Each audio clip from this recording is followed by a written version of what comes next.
దేవుని పరిశుద్ధ నామమునకు మహిమ కలుగును గాక. ఆమేన్.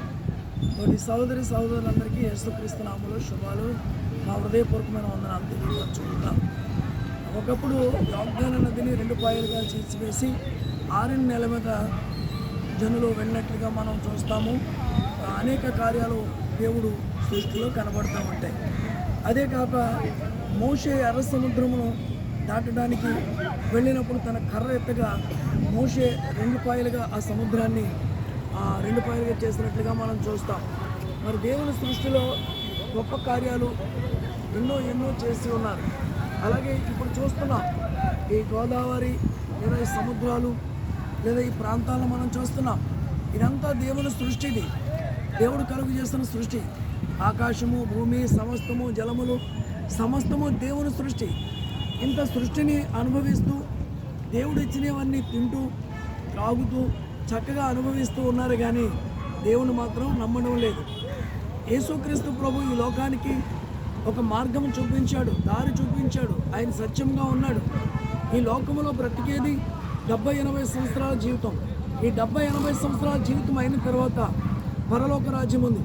ఆ పరలోక రాజ్యంలోకి వెళ్ళే ముందు ఈ సృష్టి అంతటిని లేదా ఈ లోకమంతటిని మనం అనుభవిస్తూ ఉన్నాం.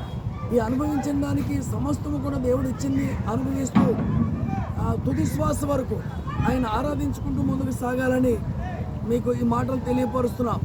మరి నిజంగా కూడా దేవుడు సృష్టిని చూసుకుంటూ ఉంటే 6 దినాలు సృష్టిని అంతా సృష్టించి 7వ దినము మనుషుడిని చేశాడు.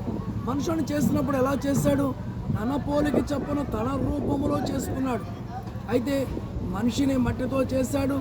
నాసికేంద్రములో జీవమోదగా మనుషుడు జీవాత్మ అయ్యాడు. ఆ రీతిగా మరి దేవుడు ఎంతోమందిని ఒక ఆదాము అవను తయారు చేసి అక్కడి నుంచి యావత్తు ప్రపంచాన్ని సృష్టించిన సృష్టికర్తను మరిచి సృష్టిని ఆరాధిస్తూ ముందుకు సాగిపోతే దేవుడు కోపం, ఉగ్రత వస్తుంది. అలా వచ్చిన ఉగ్రతే ఆనాడు నోవాహు కాలంలో జలప్రళయం. అలాగే మొత్తం కొట్టుకుపోయారు. అక్కడి నుంచి పాపం మరలా విస్తరించింది, మనుషులు విస్తరించారు. అయినా దేవుడు ఓపిక పడుతున్నాడు.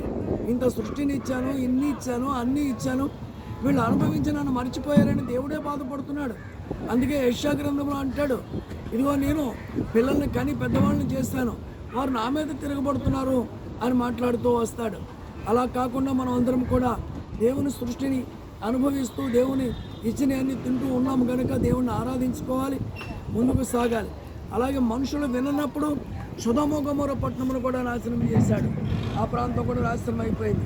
అలాగే యెరికో పట్టణం చూస్తాం, అది నాశనం అయిపోయింది. దేవుని ఉగ్రత వస్తే కనుక దేవుని ఉగ్రతకి ఎవరు కూడా తట్టుకోలేరు. అలాగే బ్రతికి ఉండగానే ఊపిరి ఉండగానే ఆయన తెలుసుకుంటూ ముందుకు సాగాలని మీకు తెలియపరుస్తూ ఈ సృష్టిని అంతటినీ సృష్టించిన సృష్టికర్త నజరేయుడైన యేసు, ఆయన ఆరాధిద్దాం, ఆయన మహింపరుద్దాం, ఆయన కొరకే బ్రతుకుదాం. అటువంటి కృప మనందరికీ దేవుడు ఇచ్చునుగాక. ఆమేన్.